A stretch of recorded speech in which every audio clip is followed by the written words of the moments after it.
우리 함께 사도신경을 고백하심으로 주일 예배를 시작하겠습니다. 나는 전능하신 아버지 하나님 천지의 창조주를 믿습니다. 나는 그의 유일하신 아들 우리 주 예수 그리스도를 믿습니다. 그는 성령으로 잉태되어 동정녀 마리아에게서 나시고 본디오 빌라도에게 고난을받아 십자가에 못 박혀 죽으시고 장사된 지 사흘 만에 죽은 자 가운데서 다시 살아나셨으며 하늘에 오르시어 전능하신 아버지 하나님 우편에 앉아 계시다가 거기로부터 살아있는 자와 죽은 자를 심판하러 오십니다. 나는 성령을 믿으며 거룩한 공교회와 성도의 교제와 죄를 용서받는 것과 몸의 부활과 영생을 믿습니다. 아멘. 우리 함께 찬양으로 하나님께 나아가겠습니다. 우리 함께 찬양하시겠습니다.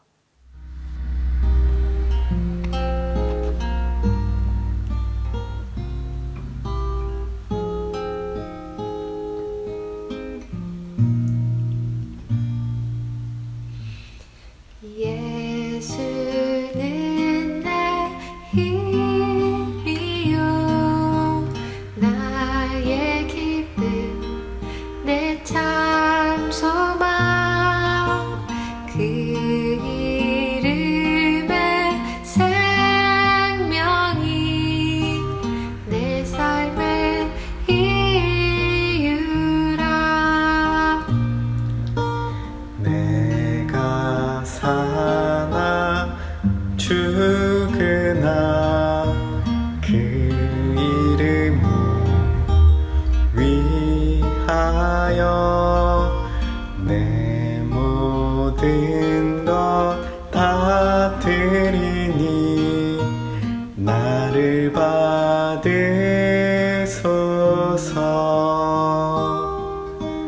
오직 주만 따라갑니다. 오직 주만 높임 받으소서. 내 평생에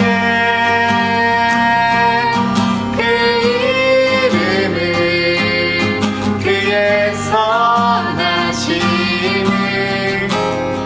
세상에 노래합니다.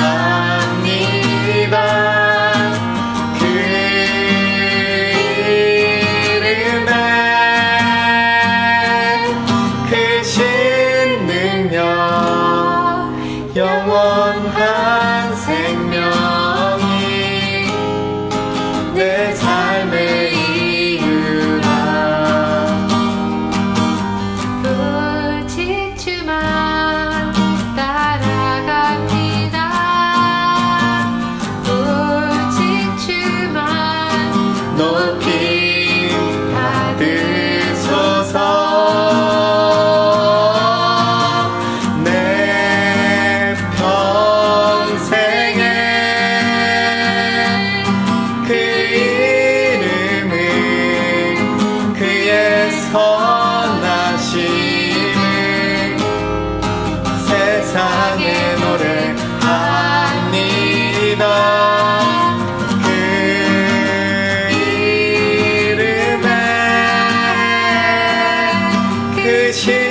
주 너를 지키리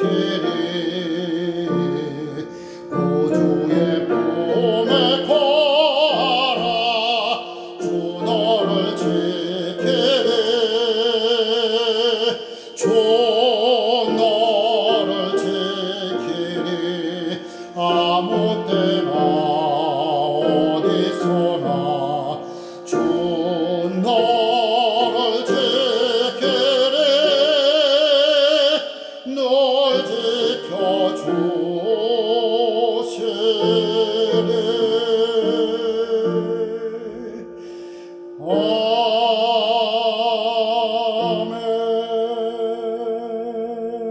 아멘. 배수희 목사님께서 광고 말씀과 성경 봉독 이어서 해주시겠습니다. 광고 말씀 드리겠습니다. 신앙 성숙 훈련 두 번째 시간이 수요일부터 시작됩니다.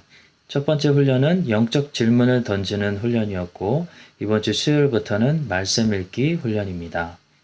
신앙 성숙 훈련에 지원하신 분들과 훈련받아야 할 각 기관을 연결하여 현재 17개 팀이 담임 목사님과 직접 훈련 중에 있습니다. 이 훈련을 기반으로 라마나요 선지학교가 실현될 수 있도록 기도 부탁드립니다. 아직 등록하지 않으신 분들 지원해 주시기 바랍니다. 예배 진행을 위해서 찬양으로 참여해 주신 분들 신청받고 있습니다. 담임 목사님이나 에릭 목사님, 허부장님들에게 연락해 주시기를 바랍니다. 화요일부터 금요일은 목회자들의 말씀 묵상을 올려드리고 있습니다. 토요일부터 월요일 말씀 묵상은 성도님들 중에서 묵상하신 것 에리고 목사님에게 보내주시면 선별하여 공유해 드리고 있습니다. 자가격리 중 예배 안내 소식입니다. 모든 예배는 SNS로 대체합니다. 헌금은 인터넷 헌금으로 드립니다. 주일 예배, 1부 예배, 2부 예배, 수요 예배, 교육부 모든 예배와 EM 예배 모두 유튜브로 방영해 드리고 있습니다. 교회 공식 카톡방에 각 시간에 맞춰 링크를 올려드리고 있습니다. 인터넷 헌금 계좌번호를 다시 한번 확인해 주시기를 부탁드립니다. 하나님께서 오늘 우리에게 주시는 말씀은 역대하 1장 7절부터 13절까지의 말씀입니다. 제가 봉독하도록 하겠습니다. 그날 밤에 하나님이 솔로몬에게 나타나 그에게 이르시되 내가 네게 무엇을 주랴 너는 구하라 하시니 솔로몬이 하나님께 말하되 주께서 전에 큰 은혜를 내 아버지 다윗에게 베푸시고 내가 그를 대신하여 왕이 되게 하셨사오니 여호와 하나님이여 원하건대 주는 내 아버지 다윗에게 허락하신 것을 이제 굳게 하옵소서. 주께서 나를 땅에 티끌같이 많은 백성의 왕으로 삼으셨사오니 주는 이제 내게 지혜와 지식을 주사 이 백성 앞에서 출입하게 하옵소서. 이렇게 많은 주의 백성을 누가 능히 재판하리이까 하니 하나님이 솔로몬에게 이르시되 이런 마음이 내게 있어서 부나 재물이나 영광이나 원수의 생명 멸하기를 구하지 아니하며 장수도 구하지 아니하고 오직 내가 네게 다스리게 한 내 백성을 재판하기 위하여 지혜와 지식을 구하였으니 그러므로 내가 네게 지혜와 지식을 주고 부와 재물과 영광도 주리니 내 전의 왕들도 이런 일이 없었거니와 내 후에도 이런 일이 없으리라 하시니라.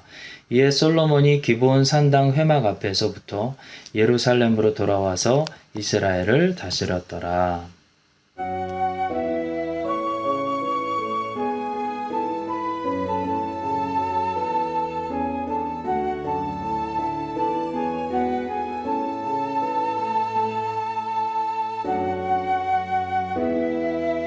복 있는 사람은 아니 내게 좋지 않으면 죄인의 길에 서지 않으면 오만한 죄를 하지 않네. 복 있는 사람은 오직 율법에 즐거워하여 그의 율법을 주려고 묵상하는 도다.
복 있는 사람은 악인의 꾀를 쫓지 않으며 죄인의 길에 서지 않으며 오만한 자리에 앉지 않으되 복 있는 사람은 오직 율법을 즐거워하여 그의 율법을 주야로 묵상하는도다. 그의 시에 나의 시름난다. 절단아 열매 맺을 같으며 그 잎이 마르지 아니함같으니 모든 것이 다 형통하리라. 그 시에 나의 시름난다. 절단아 열매 맺을 같으며 그 잎이 마르지 아니함같으니 모든 것이 다 형통하리라. 모든 것이 다 형통하리라. 주 안에 거하면 모든 일이 주를 향해서 형통하리라.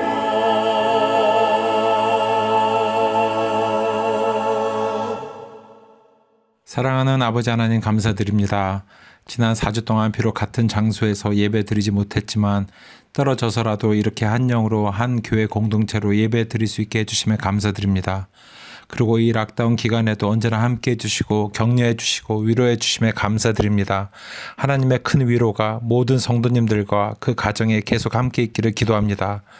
또한 지난주부터 전교인이 하나가 되어 신앙 성숙 훈련에 들어가게 해주심에 감사드립니다.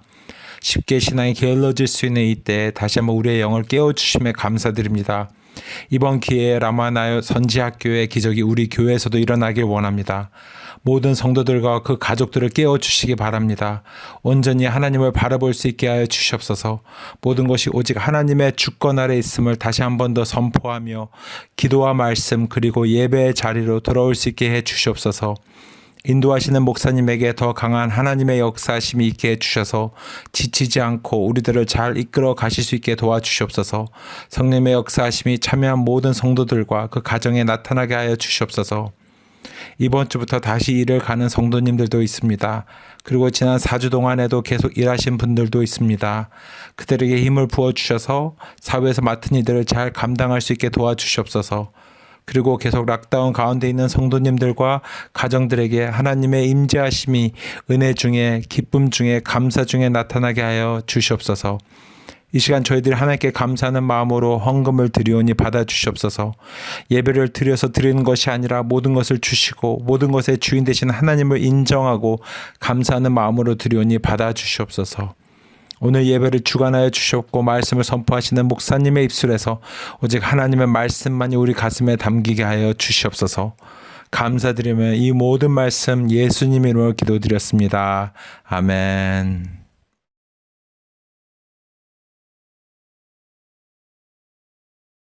전 국민 자가격리 4주를 넘기고 있습니다. 정부의 빠른 결단과 또 전 국민의 적극적인 협조 아래 방어에 성공하고 있는 중입니다. 마지막까지 긴장의 끈을 놓치지 말고 완전 퇴치될 때까지 우리 모두 함께 협력하고 기도해야 되겠습니다.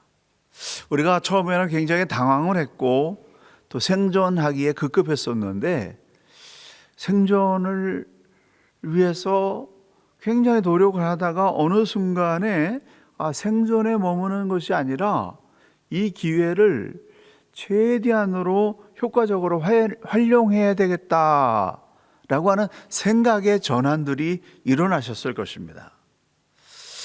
3주째 접어들었을 때 어떻게 하면 생존을 넘어서 성장의 기회로 삼을 수 있을까? 깊이 고민하면서 하나님 앞에 간절히 질문을 드렸는데 어느 순간에 번개가 스치듯이 SNS를 통해서 그동안 꿈꾸어왔던 신앙훈련을 해야 되겠다. 지금 다 일선을 멈추고 있고 정말 우리가 이 하나님 앞에 나갈 수 있는 그런 시간이 확보되어 있기 때문에 이 기회를 신앙 성장을 위한 훈련의 기회로 삼아야 되겠다라는 생각이 딱 떠올랐습니다. 그래서 하나님의 말씀을 듣고 읽고 말하고 쓰는 훈련을 온 성도가 할 수 있도록 네트워킹을 만드는 그런 아이디어를 갖게 되었습니다. 현재 17개의 그룹을 통해 가지고 제가 직접 자원하시는 분들과 또 기관들을 묶어 가지고 17개의 그룹을 직접 제가 카톡으로 매일 말씀을 나누는 가운데 있습니다. 성도님들이 매일 신앙 고백과 하나님을 향한 소원과 열정과 영적인 질문들을 쏟아내고 있는데요, 그 감동은 말로 할 수가 없습니다. 하늘문이 열리고 영감이 부어지고 있다라고 하는 그런 짜릿한 감정을 느끼고 있습니다. 이 영적 파도를 우리는 계속 타고 가야 됩니다. 남아있는 이 자가격리 시간을 하나님께 드리시기 바랍니다. 이 시간 하나님께 떼어 드리세요. 해병대나 공수부대에 입소한 군인처럼 라마나요 선지학교에 입학했다라고 생각하시고 훈련을 통해서 십자가 군병으로 만들어질 그런 새로운 꿈을 꾸시기를 바랍니다. 첫 번째 한 주간의 신앙 훈련은 영적 질문하기입니다. 어떤 훈련이라고요? 네, 맞습니다. 영적 질문하기 훈련입니다. 영적 질문이라고 하는 것은 성경을 읽으면서 하나님께 드리는 질문입니다. 의심의 눈으로 질문하는 것이 아니라 성경에서 약속하신 말씀을 내가 어떻게 해야 이룰 수 있습니까? 라고 묻는 질문입니다. 수요일까지 성경을 읽으면서 여러분 계속해서 이 영적 질문을 하십시오. 답이 없어도 계속해서 질문하세요. 이 영적 질문은 씨앗을 심는 것과 같습니다. 씨앗을 심어놓게 되면은 어느 날 싹이 나오듯이 이 영적 질문을 계속 하다 보게 되면은 어느 날 하나님의 응답이 여러분에게 임하고 있는 것을 여러분이 체험하게 될 것입니다. 영적인 질문을 할 때 가능하면 한 문장으로 요약하는 습관을 기르십시오. 여성분들은 잘하고 계세요. 근데 남성분들은 이게 글 쓰는 게 힘들어가지고 부끄러워서 못하시는 분들이 많이 계신데요. 그래도 한번 해보십시오. 길게 여러 가지 많이 쓰지 마시고 성경을 읽으면서 한 문장으로 오늘 기도는 이거다. 기도의 한 문장. 하나님께 드리는 영적 질문 한 문장을 만드는 습관을 만들어 보세요. 성경을 읽으면서 하나님께 드리는 영적 질문을 한 문장으로 만드는 게 왜 중요하냐면은 이 한 문장으로 영적 질문이 만들어지게 되면 하루 종일 기도의 방향을 놓치지 않게 됩니다. 기도의 제목이 뚜렷해지고 내가 원하는 것이 무엇인지 헷갈리지 않게 된다는 거예요. 그래서 헤매다가도 다시 제자리로 돌아와서 하나님을 향한 집중적인 기도를 할 수가 있습니다. 질문이 정확해야 답이 정확하게 찾아옵니다. 질문이 애매하거나 확실하지 않게 되면은 하나님께서 응답을 해주셔도 알아듣지 못해요. 성경에 보게 되면은 하늘 문을 여는 기도가 있고 하늘 문을 닫아버리는 그런 기도가 있습니다. 다윗 왕의 40년 기간과 솔로몬의 초기 20년은 하늘문이 활짝 열렸습니다. 그들은 하늘문을 여는 정확한 영적 질문을 가지고 있었습니다. 지극히 평범한 사람일지라도 영적 질문을 할 줄 알게 되면은 그 사람에게도 하늘문이 열리는 역사가 체험되어집니다. 그렇다면 어떤 영적 질문을 가지고 하나님께 나가야 하늘문이 열리는 역사가 일어나게 될까요? 첫째, 순종할 마음을 품고 질문해야 됩니다. 어떤 마음이라고요? 순종할 마음을 품고 질문해야 된다는 겁니다. 풀어서 말씀드리면은 나를 위한 질문이 아니라 하나님을 위한 질문을 가지고 하나님께 나아가야 하늘문이 열린다는 겁니다. 다윗은 성전 건축을 이룰 수 있는 그런 모든 능력을 갖추었습니다. 장소가 준비되었고 기술자들이 준비되었고 백성들이 자원해서 바친 금과 은과 재물이 차고 넘쳤습니다. 그러니까 마음만 먹으면 당장 지을 수 있는, 시작할 수 있는 그런 상황이었습니다. 그런데 다윗은 성전 건축을 임의대로 시작한 것이 아니라 하나님께 나아가서 질문했습니다. 주여, 제가 성전 건축을 해도 될까요? 왜 이런 질문을 했는가 하면은 이 성전 건축은 자기를 위한 일이 아니라 하나님을 위한 일이었기 때문에 하나님께 질문한 것입니다. 제가 성전을 건축해서 하나님 앞에 바쳐도 될까요? 질문하자 답이 왔습니다.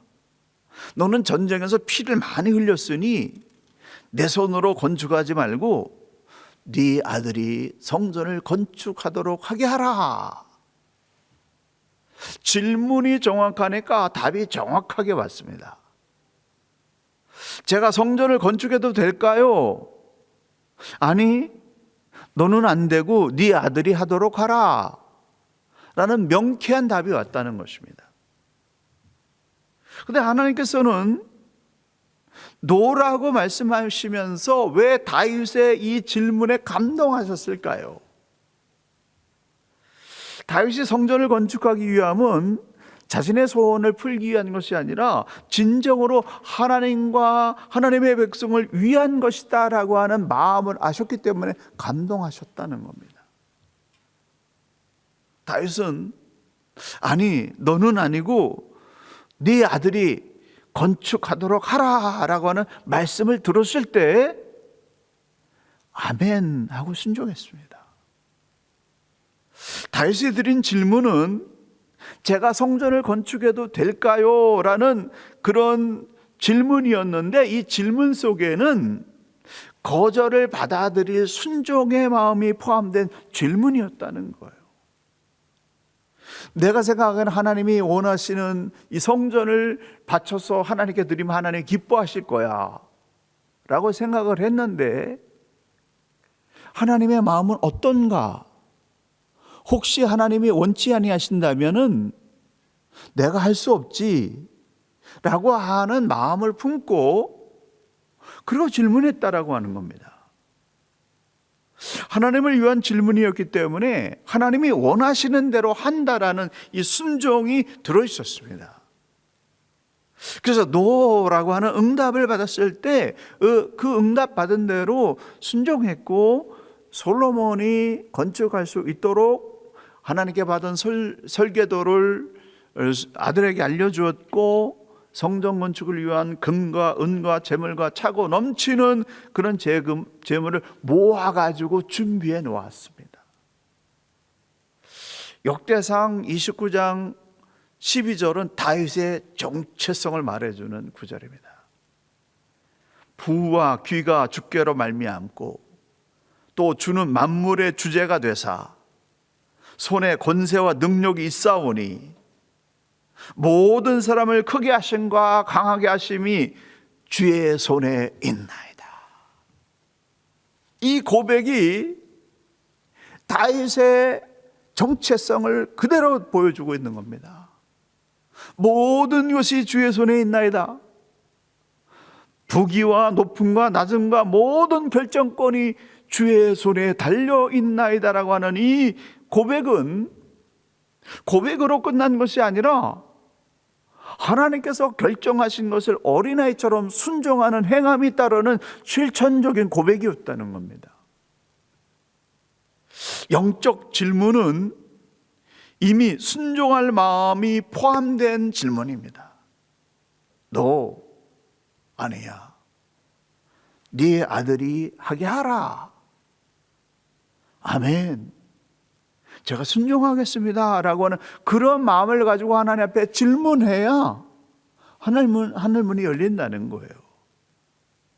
자기 욕심으로 질문하는 사람은 순종이 없습니다. 자기 욕심으로 질문하는 사람은 자기가 원하는 그러한 대답에 반대되는 대답이 나올 때, 노라는 대답이 나올 때 그것을 거부하고 인정하지 않고 반항하게 됩니다. 그러나 하나님을 위한 소원을 품은 사람, 하나님을 위하여 정말로 어떻게 하면 하나님의 소원을 풀어드릴 수 있을까라고 하는 질문을, 영적 질문을 가지고 나가는 사람은 하나님께서 네 마음은 참 간상한데 네가 아니라 네 아들 때 해라. 너라고 하실 때 그것을 그대로 받아들였다는 거죠.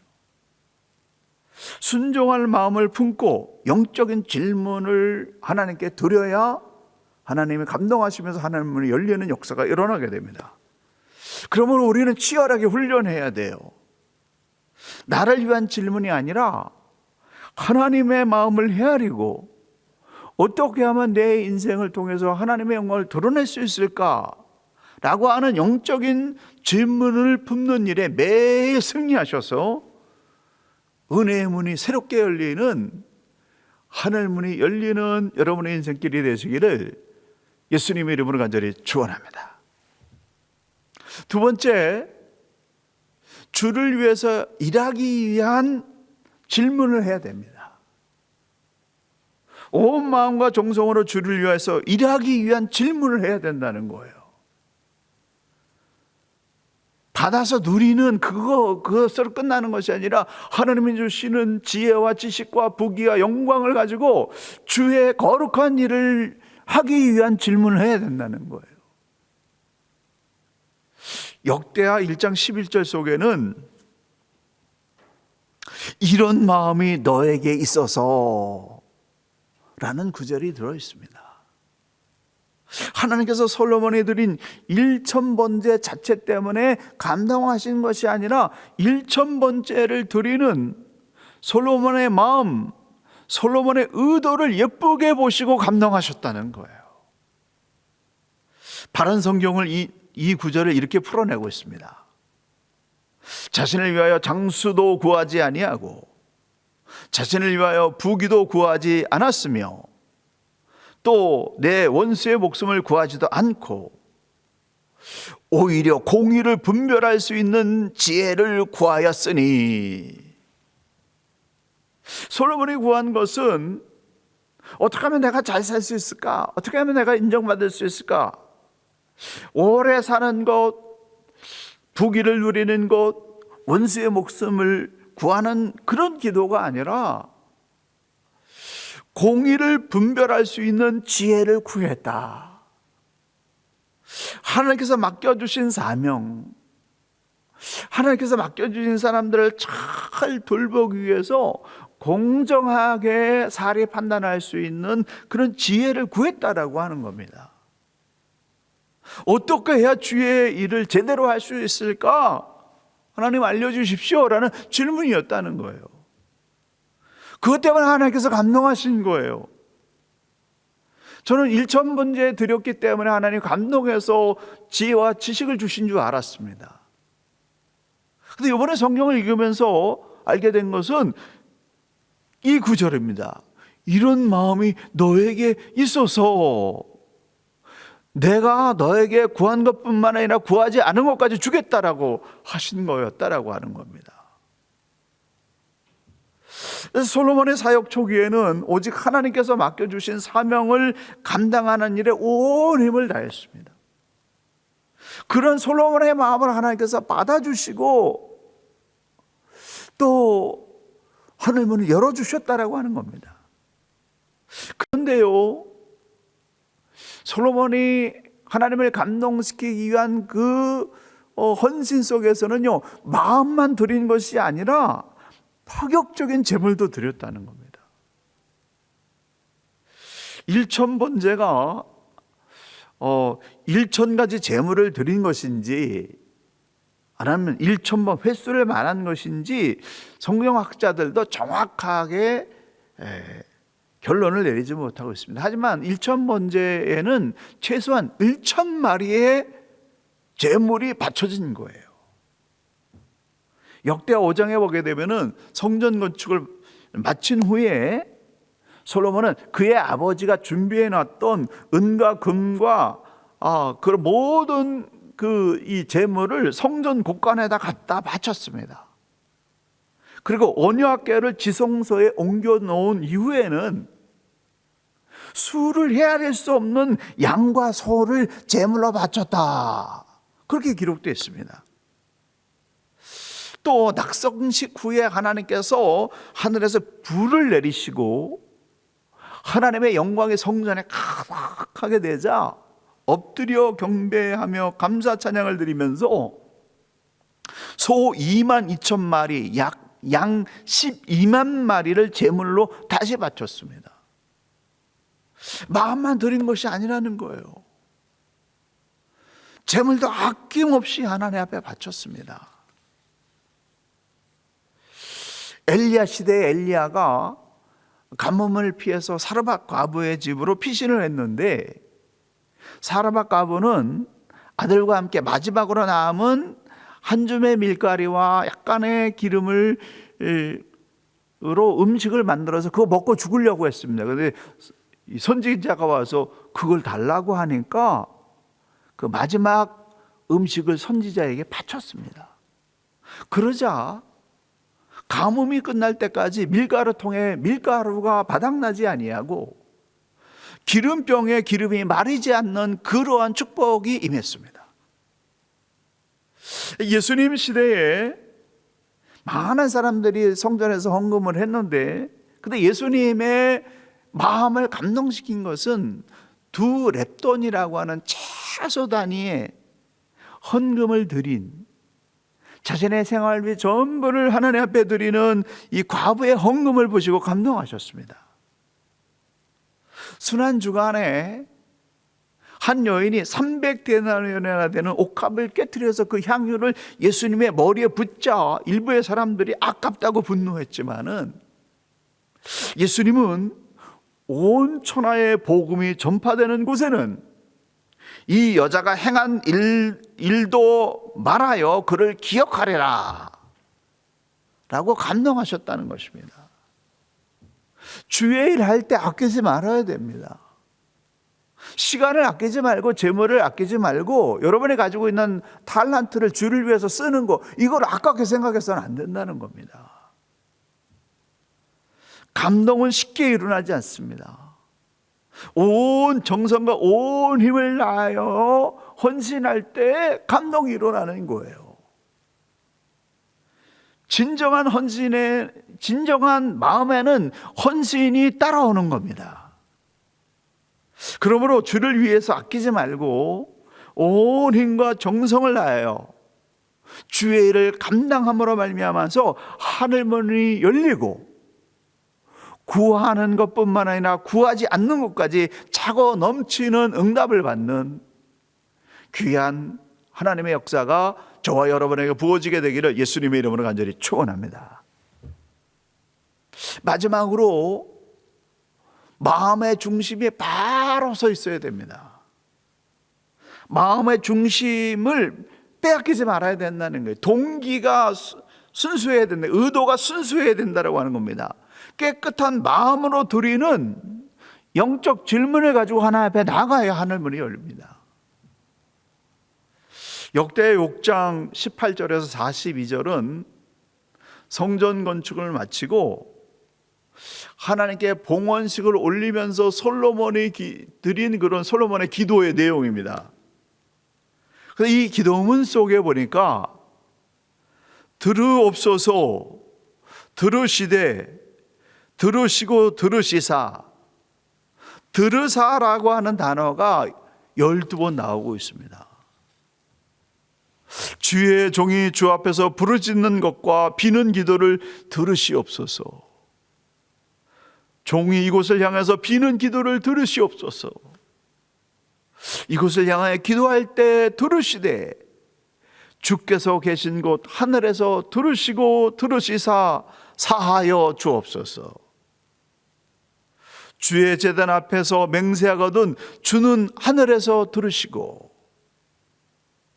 주의 이름을 인정하고 주께로 돌아와서 이 성전에서 주께 빌며 간구하거든 주는 하늘에서 들으시고 그들의 죄에서 떠나거든 주께서는 하늘에서 들으사 재앙과 고통을 깨닫고 이 성전을 향하여 손을 펴고 무슨 기도나 무슨 간구를 하거든 주는 계신 곳 하늘에서 들으시며 이방인이 먼 지방에서 와서 이 성전을 향하여 기도하거든 주는 계신 곳 하늘에서 들으시고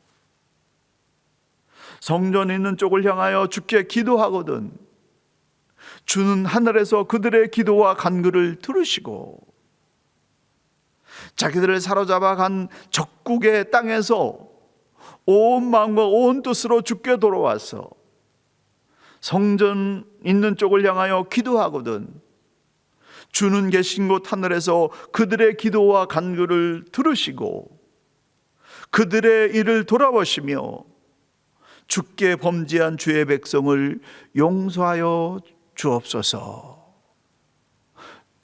들으사라고 하는 이러한 단어가 12번 나오고 있습니다. 그리고 이 기도가 끝났을 때 하나님께서 솔로몬의 기도를 들으시고 하늘에서 불을 내리시고 번제와 제물들을 다 사르고 하나님의 영광이 솔로몬의 성전에 가득한 그러한 응답의 역사가 일어났습니다. 하나님께서 들으신다는 거예요.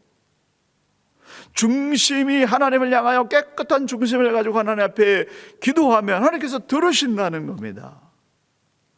저와 여러분이 드리는 순결한 기도를 하나님께서 들으신다는 거예요. 하나님께서 솔로몬의 기도를 들어주셨습니다. 여러분, 하나님께서 듣는 기도를 해야 된다는 거예요. 성경을 읽으면서 하나님이 원하시는 기도를 가지고 기도하게 되면 하나님께서 들으신다는 거예요. 응답된다라고 하는 겁니다. 솔로몬은 기도했고 하나님은 불로서 응답하셨습니다. 그래서 솔로몬이 감동해가지고 다시 소 22,000마리, 양 12만 마리를 잡아서 백성들과 함께 7일 동안 축제하면서 절기를 드렸습니다. 그리고 그 후에 다시 성전 건축을 13년 동안 해서 마친 다음에 그다음에 하나님께서 꿈속에서 솔로몬에게 나타나셔서 2가지 말씀을 해주셨어요. 내 이름으로 일컫는 내 백성이 그의 악한 길에서 떠나 스스로 낮추고 기도하여 내 얼굴을 찾으면 내가 하늘에서 듣고 그들의 죄를 사하고 그들의 땅을 고칠지라. 그러나 너희가 만일 돌아서서 내가 너희 앞에 둔 내 율례와 명령을 버리고 가서 다른 신을 섬기며 그들을 경배하면 내가 너에게 준 땅에서 그 뿌리를 뽑아내고 내 이름 위하여 거룩하게 한 이 성전을 내 앞에서 버려 모든 민족 중에 속담거리와 이야기거리가 되게 하리니. 성전 건축, 제사 중요합니다. 그러나 아무리 엄청난 헌신과 제물을 드려서 하나님께 예배한다 할지라도 그들의 마음의 중심이 하나님을 떠나 있다고 한다면, 하나님도 섬기고 바알도 섬기고 세상 욕망 다 섬긴다고 한다면 하나님께서 그 뿌리를 뽑아버리시겠다라고 하는 이 무서운 말씀으로 경고하고 있습니다. 솔로몬이 신앙의 중심을 반듯하게 올바르게 지켰을 때는 하나님께서 차고 넘치도록 그가 구하지 않은 것까지 부어주셨습니다. 하지만 솔로몬이 집권 후기 1000명의 이방 아내들에게 빠져가지고 우상을 숭배하면서 신앙의 중심을 잃어버리게 되었을 때 그는 하나님의 심판을 받기도 전에 스스로 자기 자신을 심판해가지고 견딜 수 없어서 헛되고 헛되며 헛되고 헛되니 모든 것이 헛되도다라고 하는 허무주의에 빠져버렸다는 거예요. 그리고 솔로몬이 죽자마자 나라가 두 개로 갈라져 버렸습니다. 신앙의 중심을 지키는 거 너무나도 이게 중요한 생명선입니다. 계속 은혜를 받으려면 중심을 빼앗기지 말아야 됩니다. 하나님을 향한 중심을 잃어버리지 말아야 된다는 거예요. 어떻게 하나님을 향한 중심을 잃어버리지 않을 수 있습니까? 그래서 매일 성경을 읽고 영적인 질문을 드리면서 생명의 양식을 먹어야만 신앙의 중심을 굳게 지킬 수가 있습니다. 여러분, 기도하고 말씀 읽으면서 찬양 드리면서 영적인 양식을 받아 먹지 못한다고 한다면 여러분 흔들려요. 세상의 욕심에 다 쓰러집니다. 거기에는 좋은 열매가 나올 수가 없습니다. 하나님께서 저와 여러분에게 너무나 소중한 시간을 주었습니다. 이 시간 하나님 앞에 바치십시오. 내 인생 중에서 없는 시간이라고 결단하고 이 시간을 뚝 떼어서 하나님께 훈련하는 시간으로 바치세요. 그리고 하나님이 그 중심을 보시고 여러분을 축복하실 겁니다. 여러분에게 새롭게 응답하시고 역사하실 것입니다. 사랑하는 성도 여러분, 순종할 마음을 품고 하나님께 간구하십시오. 하나님의 영광을 위해서 일해야 되겠다라는 마음을 품고 하나님께 나아가십시오.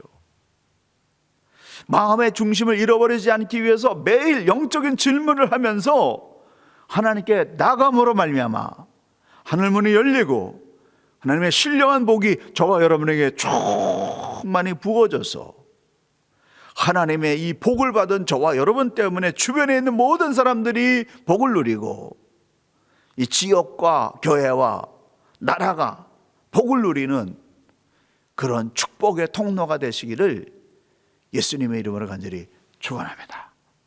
함께 기도하시겠습니다. 하나님 아버지, 오늘 이 말씀을 듣는 모든 사람의 심령을 새롭게 하여 주시옵소서. 새로운 결단이 일어나게 도와 주시옵소서. 남아있는 자가격리 시간을 하나님께 드리며 중심을 새롭게 하고 마음을 깨끗하게 하는 경건훈련에 바치겠다라는 놀라운 결단들이 일어나게 도와 주시옵소서.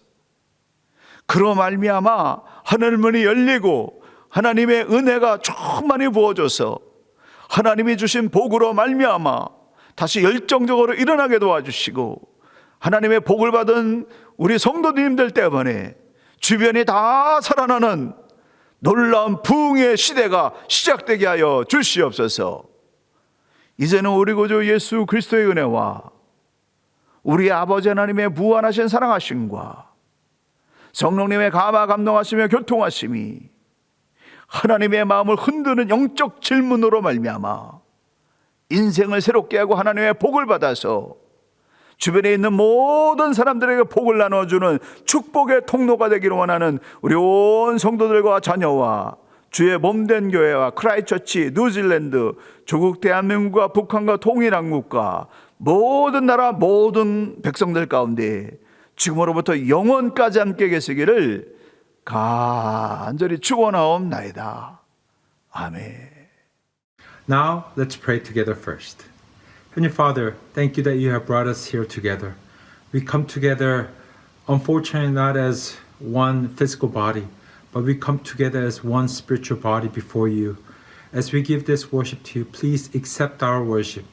시간 비록 같이 몸으로 만나지 못하지만 예수님의 이름으로 영으로 같이 만나오니 이 예배를 아버지 하나님 받아 주시옵소서. May this time be lifted up to you. May your spirit please touch us at this time. 이 시간 성령님께서 우리를 만나 주셨고 우리의 마음을 열어 주시옵소서. 감사드리며 예수님 이름으로 기도했습니다. 아멘.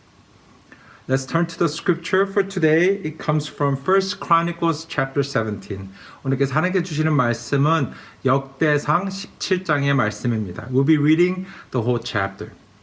So let's find and open our scripture together. 우리 같이 말씀 열어서 보도록 하겠습니다. I'll put the scripture up. I think it's always good as we are going through this training of always having the Bible with us for the worship. 언제나 예배를 잘 드리기 위해서 성경책을 가지고 있는 게 중요해요. So make sure you have your scripture with you. Okay. First Chronicles chapter 17. We'll be reading the whole chapter. 역대상 17장 우리 같이 보도록 하겠습니다. Now, before we read together, 우리가 같이 읽기 전에 there's something I'd like to talk with you. 여러분과 같이 먼저 얘기하고 싶은 게 있어요. It is about King David. First Chronicles is pretty much about David. 역대상은 거의 다윗의 이야기예요. So, I want to ask you, like, what do you think of David? Who is David? No? Who is David? As just maybe if there's a person next to you, tell them everything that you know about David. 옆에 사람이 있으면 다윗에 대해서 아는 것들을 다 얘기해 주셨으면 좋겠어요. Yeah. Have you done that already? Okay. As far as I know, and I think we all agree together, David was considered not only one of the kings of Israel, but probably the greatest king in Israel history. 이스라엘 역사에 다윗이 그냥 한 명의 왕이 아니라 최고의 왕이었다라는 거예요. Yeah. And a lot of kings that would come after him would actually have him as the model. 그래서 그 뒤에 오는 모든 왕들은, 특히 좋은 왕들은 다윗의 비교를 받았다라는 거예요. Was he as good as David? Was always the question. 그래서 결국에 모든 질문들이 이 왕이 다윗처럼 좋은 왕이었나, 위대한 왕이었나라는 질문을 하게 됩니다. So he was a great king. We also know him to be a great man of God. 하나님의 훌륭한 사람이었고요. We know how much he loved God as well. 하나님을 얼마나 사랑했는지를 또한 우리는 알게 됩니다. But not only that, we also remember David to be like the middle person between Abraham all the way to Jesus Christ.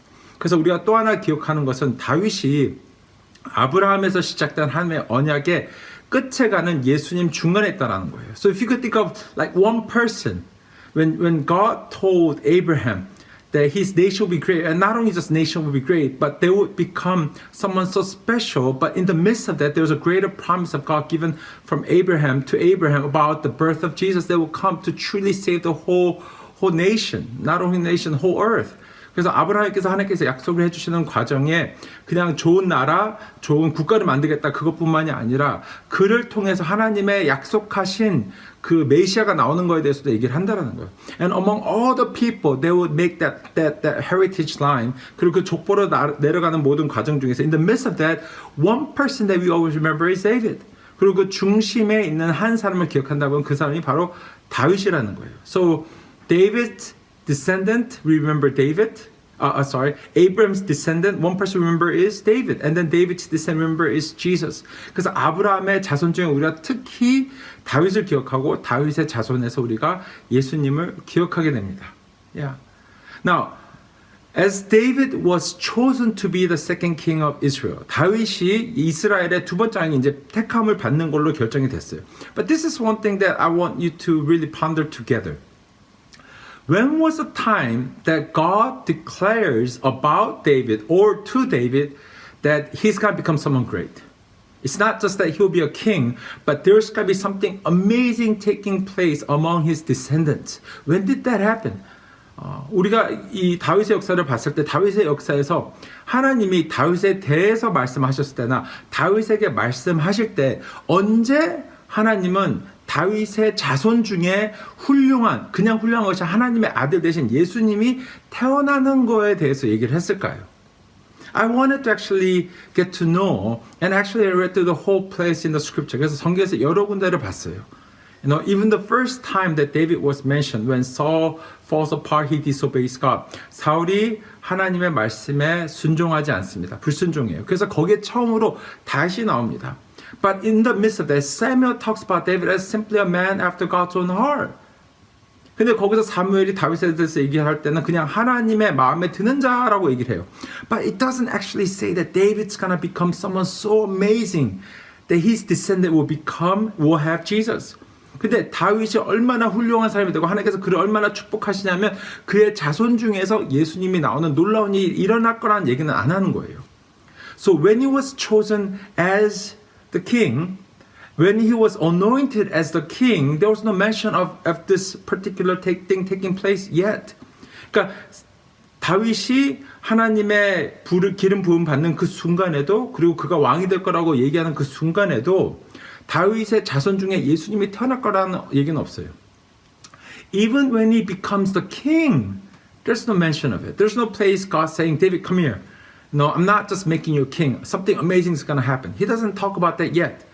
다윗이 왕이 되었을 때도 하나님께서 다윗을 불러서 내가 너의 자손들 중에 훌륭한 예수님, 나의 아들을 너의 자손 중에 한 명을 보내주겠다, 그런 말이 없었어요. Even as he was bringing in the ark of covenant to Jerusalem, 예루살렘으로 하나님의 법궤를 가지고 오는 순간도 그런 말이 없습니다. There was a lot of dialogue taking place between God and David prior to 1 Chronicles 17. But it was most of the conversation is all about simply God saying, I want you to do this, I want you to do that. It's all about David asking God, what should I do right now? What should I do? 그래서 하나님과 다윗의 이 우리가 오늘 읽는 역대상 그 전에 모든 이야기에 하나님과 다윗의 대화에서는요, 그냥 그 순간순간의 이야기가 나오지만 결국 하나님이 다윗의 관련된 미래에 대한 얘기는 없었다라는 거예요. There's nothing future that it talks about to David. Even as God was talking about David's future to other person, talking about David, there's no mention. 하나님께서 다윗에 대해서 다른 사람에게 설명을 할 때도 그런 말이 없었어요.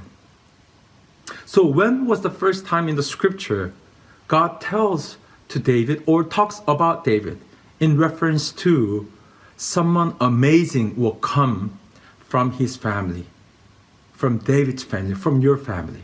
하나님께서 다윗에게 직접 말씀하시거나 다윗에 대해서 얘기할 때 다윗의 가족 안에서 그 자손들 중에서 하나님의 아들 되신 예수님이 태어날 거라고 얘기한 것은 그전에 없었다는 거예요. Until we see in 1 Chronicles 17. 역대상 17장에. Of course, the same story is in 2 Samuel as well. And that's where we also see at the first.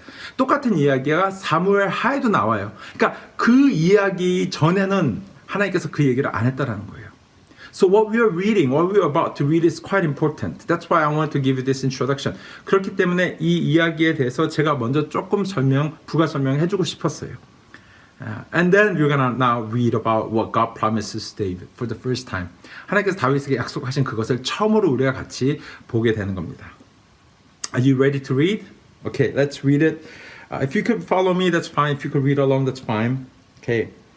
After David was settled in his palace, he said to Nathan the prophet, "Here I am living in a house of cedar, while the ark of the covenant of the Lord is under a tent." Nathan replied to David, "Whatever you have in mind, do it, for God is with you."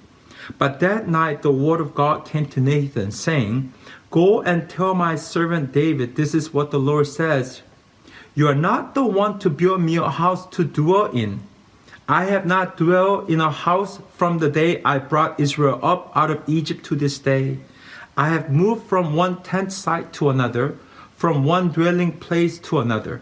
Wherever I have moved with all the Israelites, did I ever say to any of their leaders, whom I commanded to shepherd my people, why have you not built me a house of cedar?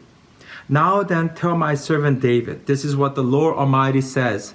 I took you from the pasture, from tending the flock, and appointed you ruler over my people Israel.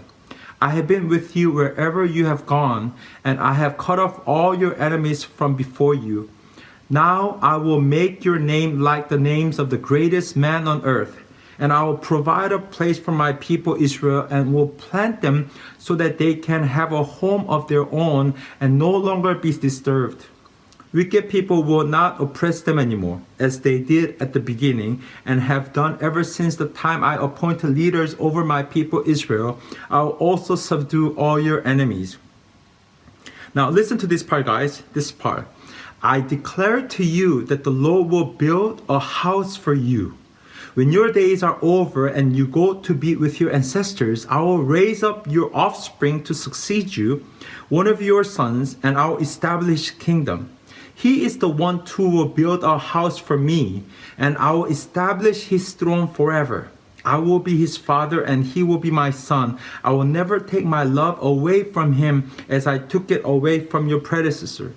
I will set him over my house and my kingdom forever. His throne will be established forever. Nathan reported to David all the words of this entire revelation. Then King David went in and sat before the Lord, and he said, Who am I, Lord God? And what is my family that you have brought me this far? And as if this were not enough in your sight, my God, you have spoken about the future of the house of your servant. You, Lord God, have looked on me as though I were the most exalted of men. What more can David say to you for honoring your servant? For you know your servant. Lord, for the sake of your servant, according to your will, you have done this great thing and have made known all these great promises. There is no one like you, Lord, and there is no God but you, as we have heard with our own ears. And who is like your people Israel, the one nation on earth whose God went out to redeem a people for himself, and to make a name for yourself, and to perform great and awesome wonders by driving out nations from before your people, whom you redeemed from Egypt. You made your people Israel your very own forever, and you, Lord, have become their God. And now, Lord, let the promise you have made concerning your servant and his house be established forever, as you promised, so that it will be established and that your name will be great forever. Then people will say, the Lord Almighty, the God over Israel, is Israel's God, and the house of your servant David will be established before you. You, my God, have revealed to your servant that you will build a house for him. So your servant has found courage to pray you. You, Lord our God, you have promised these good things to your servant. Now you have been pleased to bless the house of your servant, that it may continue forever in your sight. For you, Lord, have blessed it, and it will be blessed forever. Amen. This is the story we just have read. Before I want to talk about the points, what you see here is this. 우리가 이 말씀을 이제 같이 보면서 우리가 보이는 게 몇 가지가 있어요. First thing is this. The word house. 여기서 집이라는 단어가 나옵니다. The house here is mentioned 14 times in this one chapter alone. But it is quite important that this house is mentioned 14 times. Whenever you see the word that appears repeatedly in a single chapter, it means that particular chapter, that particular word is important. 우리가 말씀을 볼 때 한 장 안에서 어떤 단어가 계속 반복이 되잖아요. 그럼 그 단어가 중요하다라는 거예요. And this one particular chapter, you see 16 times the word house. So what does house mean? 여기서 나오는 이 집이라는 것은 먼저 무엇인지 우리가 같이 봐야 돼요. So what you see here is this. You see the word house twice, 2 times referring to David's palace made by Hiram, king of Tyre. 예, 두로의 왕 히람이 다윗을 위해서 진 이 궁전이 있었어요. 그 집을 지금 다윗이 설명할 때 2번 house라는 단어가 나옵니다. 예, 2번 집이라는 단어가 나오는 거예요. So what you see here is twice. The word house is simply he's saying this is the house I'm living in. This is the palace. Palace also means the same thing, house. But after that, you see 6 times the word house comes about from when God talks to David. 하나님께서 다윗에게 얘기를 할 때 집이라는 단어가 또한 6번이 따로 나온다라는 거예요. So what you see is this. In verse 4, you are not the one to build me a house to dwell in. And then in verse 5, I have not dwelt in a house. And then in verse 6, he's saying, why have you not built me a house of cedar? In which God is saying, I never asked you for this to take place. I never asked you to make me a house. 그러니까 하나님께서 내가 너희들에게 집을 만들어 달라고 한 적 없다. So it's not something God has asked for, in which David simply wanted to do. 하나님께서 해달라고 한 적은 없지만 다윗이 해주고 싶었다라는 거예요. Yeah.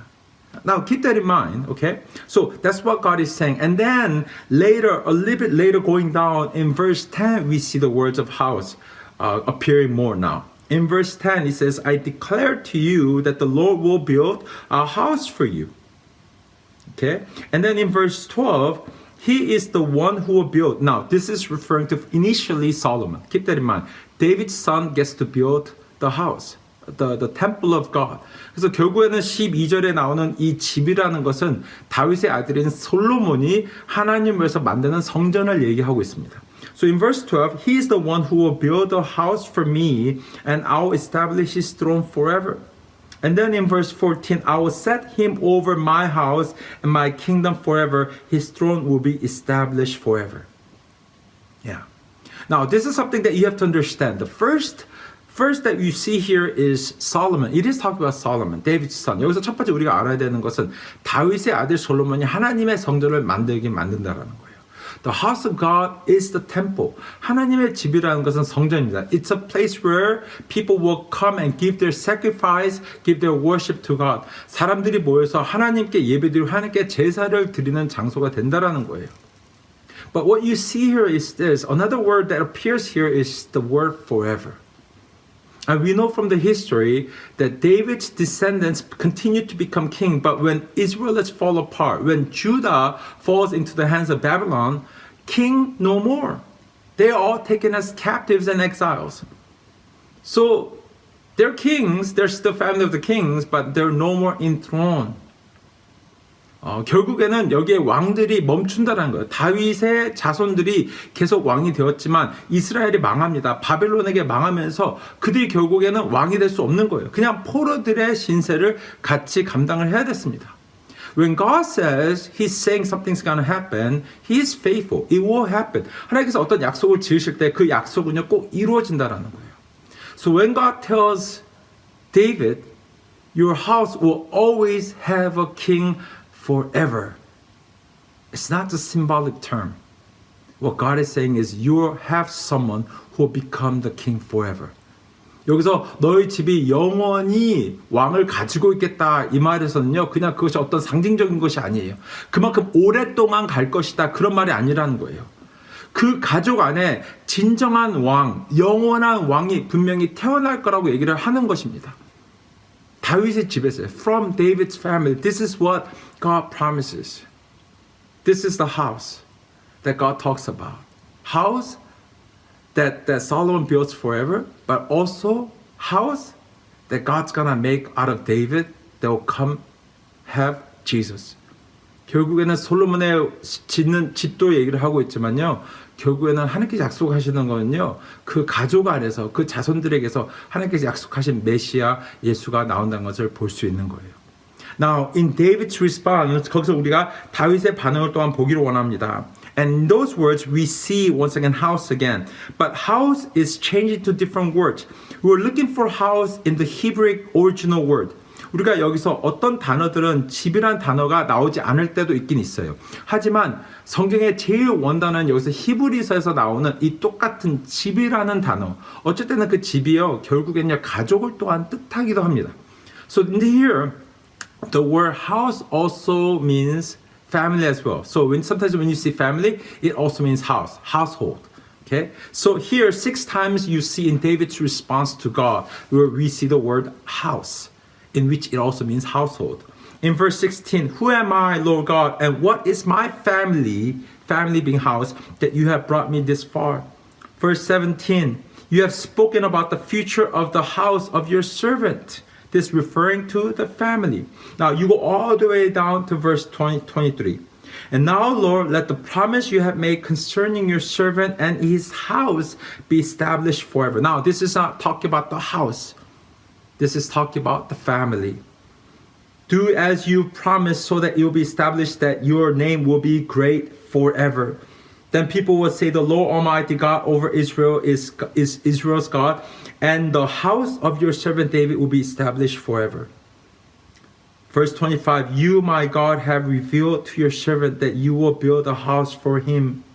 Verse 27, now you have been pleased to bless the house of your servant, that it may continue forever in your sight. For you, Lord, have been blessed, and you will be blessed forever.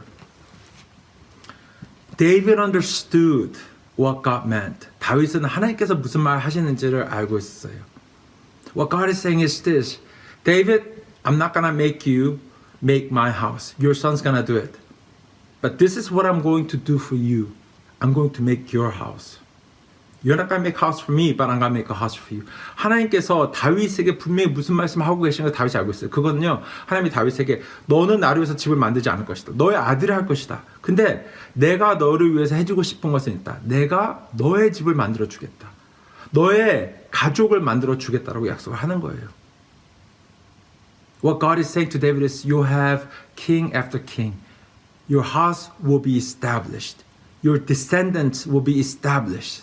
But what goes further is, even in captivity, even when there seems to be no hope, God says there will come about within your family the Messiah who will reign forever. 분명히 너의 가족이 계속 왕의 자리를 가지겠지만 결국에는 포로로 잡힌다고 해서 모든 것이 끝나는 것은 아니다. 왜냐하면 내가 너를 통해서, 너의 가족을 통해서, 너의 자손들 통해서 분명히 영원한 왕이 나오게 할 것이다라고 말하는 것을 다윗은 알고 있었어요. That's why he says the word forever many more times. 그래서 다윗이 그것을 이해했기 때문에 영원하다라는 단어를 계속 썼다라는 거예요. And he also meant just like God. He didn't mean this in symbolic terms. He meant this in a literal terms. 그래서 어떤 상징으로 영원하다라고 다윗이 말하는 것이 아니에요. 다윗마저도 하나님의 마음을 알았다라는 거예요. 하나님 영원히 저의 자손 안에 영원한 왕이 정말로 나타나기를 바랍니다라는 거예요. What can we learn from this passage? 여기서 우리가 배울 수 있는 것이 하나님께 주시는 말씀이 뭐가 있을까? What is the message that God has given to us? First one is this. From beginning to the end, David was all about God. 처음부터 끝까지 다윗은요, 하나님만을 위했어요.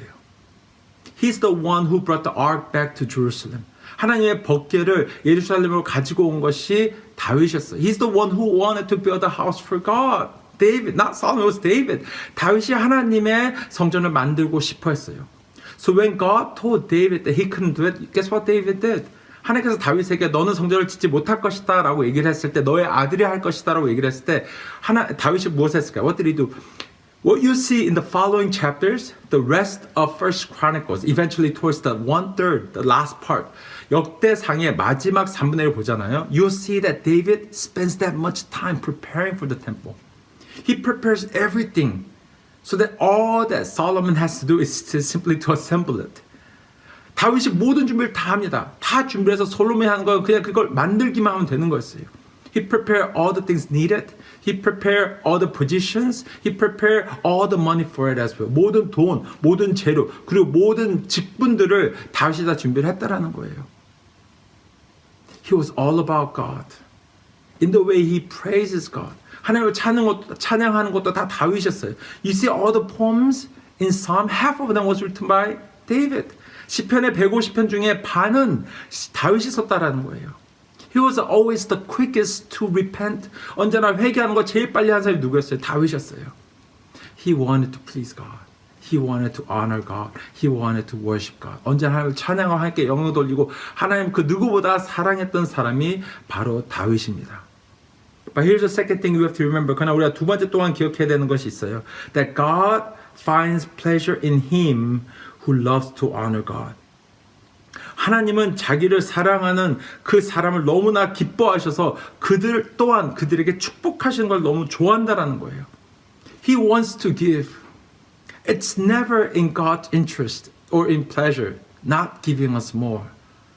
In loving us, sometimes He holds back when He wants to give more, knowing sometimes giving more gets us away from God. 하나님께서 우리에게 주고 싶지 않은 건 아니에요. 더 주고 싶어 하세요. 근데 어쩔 땐 더 주는 것이 우리에게 해가 되기 때문에 안 주신다라는 거예요. Sometimes parents loving their kids give them the latest cell phone, right? Latest smartphones. 부모님의 자녀를 너무나 사랑해서 어쩔 때는 뭐 핸드폰 제일 최고의 제일 마지막으로 나온 핸드폰을 사줄 수도 있어요.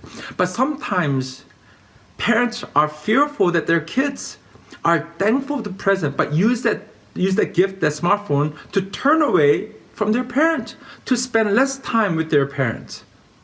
God, so much more. Sometimes He holds back, not because He doesn't love us, because He loves us. Because He knows sometimes what we ask for might turn us away from God. 하나님 누구보다 제일 잘 아세요. 우리의 부모님으로서, 우리의 아버지로서 우리가 부탁하는 어떤 것들이 우리에게 정말 하나님 주시잖아요. 그것 때문에 우리가 하나님 더 버릴 수도 있다라는 거예요.